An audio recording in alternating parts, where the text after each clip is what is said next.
तैयारियां भी बता देते हैं। कुल यहां पर 1057 पोलिंग सेंटर बनाए गए हैं।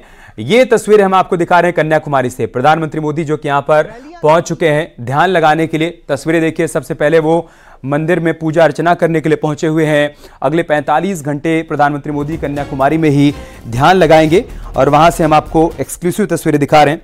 प्रधानमंत्री मोदी जो कि इस वक्त यहां पर पहुंच चुके हैं दर्शन पूजन करने के लिए। देवी अमन मंदिर की तस्वीरें हम आपको दिखा रहे हैं, जहां पर पीएम मोदी ने सबसे पहले पहुंचकर पूजा अर्चना की है और इसके बाद वो विवेकानंद रॉक पर जाकर ध्यान लगाएंगे। देखिए आप गर्भगृह के भीतर की तस्वीरें, जहां पर विधिवत उन्होंने पूजा अर्चना की है। भगवती अम्बन मंदिर में पहुंचकर उन्होंने आरती उतारी है, दर्शन पूजन किए हैं और इसके बाद उनकी साधना शुरू हो जाएगी, मौन साधना। अगले 45 घंटे प्रधानमंत्री मोदी यहां पर मौन साधना करने वाले हैं।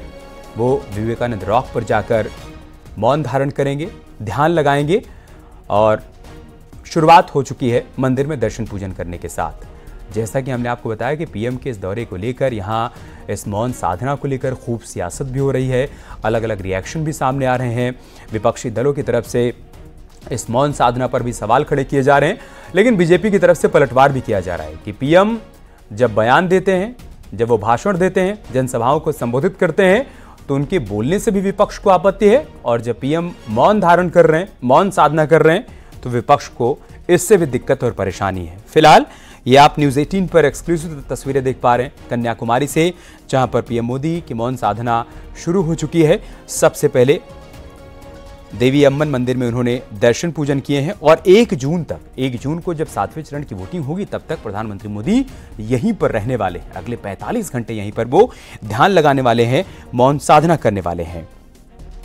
विवेकानंद शिला के पास स्थित तमिल कवि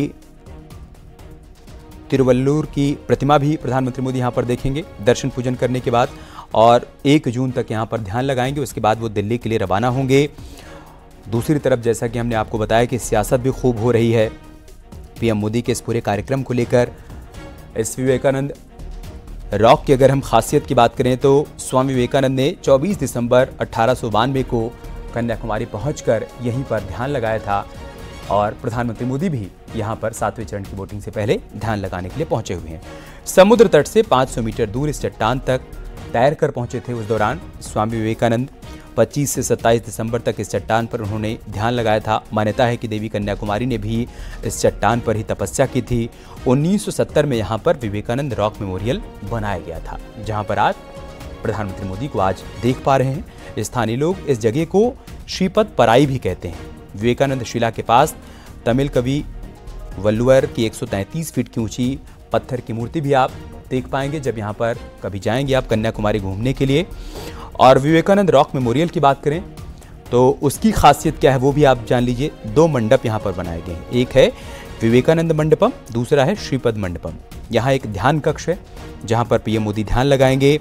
स्वामी विवेकानंद की मूर्ति यहाँ पर है इस मंडपम के अंदर, और उसी मूर्ति के सामने बैठकर प्रधानमंत्री मोदी यहाँ पर अगले 45 घंटे तक ध्यान लगाने वाले हैं। और जो श्रीपद मंडपम है, इसके गर्भगृह में देवी कन्याकुमारी के पद चिन्ह है, मतलब उनके पैरों के निशान है। ये 2 मंडपम यहाँ पर हैं।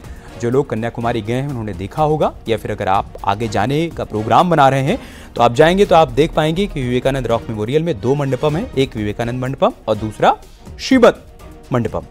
और विवेकानंद मंडपम में ही प्रधानमंत्री मोदी ध्यान लगाने वाले हैं। इसके अलावा विवेकानंद शिला को सेंट जेवियर की चट्टान बताकर क्रॉस खड़ा किया गया था, उसकी भी अपनी एक कहानी है, उसका एक इतिहास है, वो भी आपको बता देते हैं।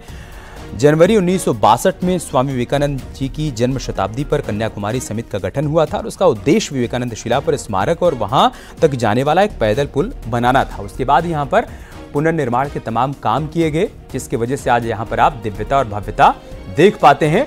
और पीएम मोदी जब यहां पर ध्यान लगाएंगे तो